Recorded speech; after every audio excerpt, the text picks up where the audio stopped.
Muy buenos días, muchísimo gusto y muchísimas gracias por la invitación, José Ángel, Angélica, y un saludo a toda a la audiencia, a las personas que trabajan, a las personas que trabajan en casa sin remuneración, a las personas aunque tengan trabajos que no sean en condiciones, pues los saludo porque es un día muy importante, pues es un día de lucha, como sabemos, ¿no? Claro. ¿Y de qué manera, Marta, siguiendo con todas estas palabras que mencionas, de qué manera se manifiesta la desigualdad laboral en nuestro país? Tú abarcaste en este saludo a aquellos que trabajan pero no son remunerados, en fin. Sí, aproveché para dar el mensaje, ¿no? Del trabajo no remunerado, que es un trabajo que muchísimas personas y sobre todo pues casi el 90% son mujeres, realizan en los hogares y que no son reconocidos y que no son remunerados, ¿no? Pero que hacen una aportación muy relevante a la hora de la economía, no solamente solamente en relación a lo que comentaban hace un poquito del nivel del salario, ¿no? Si el salario mínimo es tan bajo, pues es muy necesario para la economía esta situación de las mujeres que trabajan y no son remuneradas, ¿no? Para poder hacer que el salario rinda, ¿no? Pero bueno, en cuanto al tema de me toca, que es el tema de la discriminación y las brechas salariales, creo que es importante decir a las audiencias, ¿no? de lo que estamos hablando, ¿no? La discriminación es todos aquellos obstáculos que son pues a veces conscientes y a veces no conscientes, que se ponen y que aparecen frente a las personas, y que en el caso del empleo, porque estamos hablando hoy por el Día del Trabajo, obstaculizan y frenan el ingreso, no solamente al acceso al trabajo, sino luego a las condiciones laborales. En el caso del trabajo, en el trabajo se dan la mayor parte de las denuncias en torno a situaciones de discriminación por muchísimas condiciones, por razones de origen étnico, por razones de género, es decir, por el hecho de ser mujeres, por razones que tienen que ver con la edad, porque ya son mayores las personas y entonces se les dan bajo muy pobres y muy bajas, por situaciones de discapacidad, porque no hay acceso, no hay accesibilidad. O sea, hay muchísimas razones por las cuales se discrimina hoy en día en el mundo, pero estamos hablando en México concretamente, ¿no? Y eso pues crea muchísimas situaciones de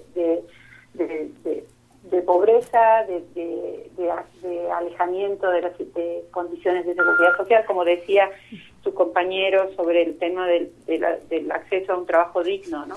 Claro. El trabajo digno es una condición no solamente de la ley en México, de la que está en nuestros preceptos normativos, sino también de las convenciones que están firmadas, ¿no? Que tienen que ver con el trabajo decente y el trabajo digno, que es eso que decía, de las dos condiciones, ¿no? Del acceso a la seguridad social y a un salario mínimo que permite una vida digna, ¿no? Por supuesto.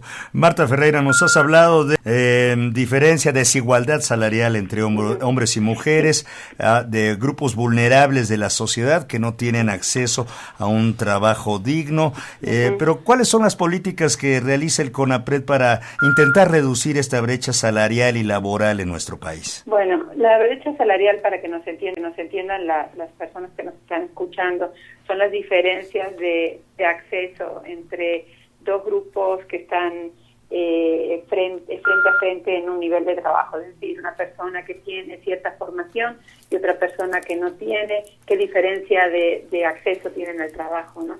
Podría haber una diferencia o un problema o una cuestión de acceso de discapacidad que ponen a dos personas frente a una situación misma y qué acceso tiene una y qué acceso tiene otra.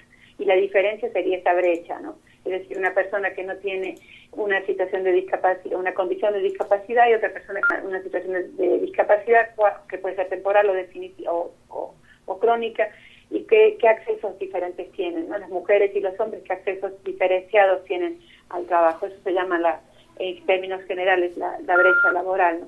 Y una cosa que quería comentar sobre esto es que eso tiene muchos impactos en la vida, y muchos impactos en la vida no solamente personal de la gente que busca trabajo y que son excluidos del empleo, sino también para las empresas no es bueno, y no es bueno para el país, ¿no? El país necesita unas políticas de inclusión, y ahí voy a lo que hacemos en CONAPRED.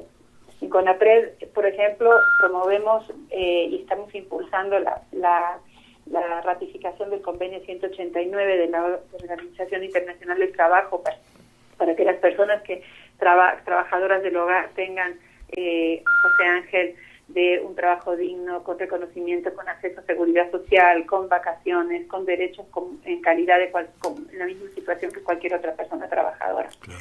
Eso es algo en lo que nosotros trabajamos, y es algo que afecta a la vida de 2.3 millones de personas, y de las cuales, como decía antes, el 90% son mujeres que trabajan en los hogares, ¿no?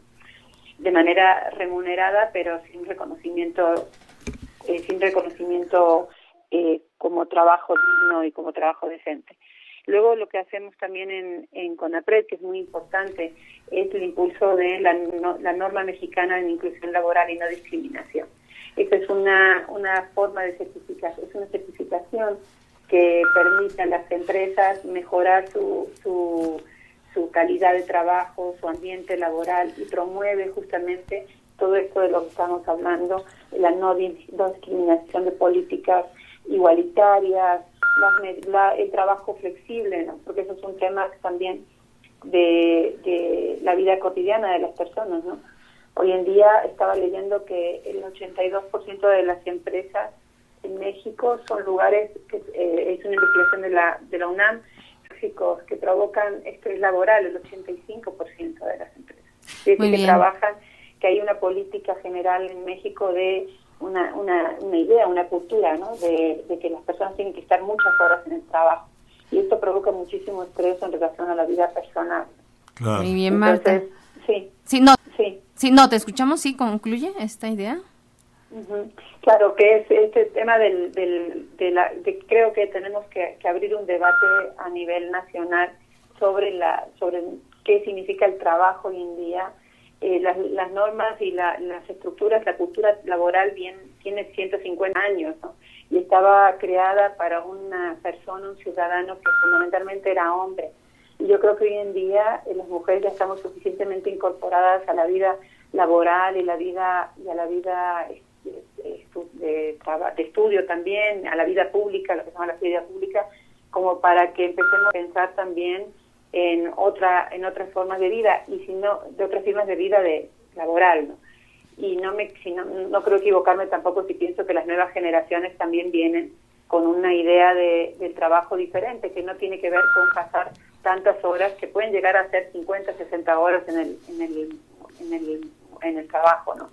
Si le sumamos además el tiempo de transporte, quiere decir que la vida laboral se convierte en una tensión que entre que están poco mal pagado, la discriminación, la tensión laboral, la falta de medidas de inclusión y de ambientes laborales inclusivos y agradables, ¿no? Porque eso es lo que tiene que ver con la norma mexicana. La norma mexicana es una norma que no es obligatoria, pero que es voluntaria para las empresas y las instituciones públicas, y que tiende a marcarlo, a ayudar a las empresas y a las instituciones a crear ambientes laborales favorables y mejorar la calidad de vida y la calidad de productividad también de las personas. Está muy comprobado ya que una mejor calidad de trabajo mejora también la productividad de las empresas.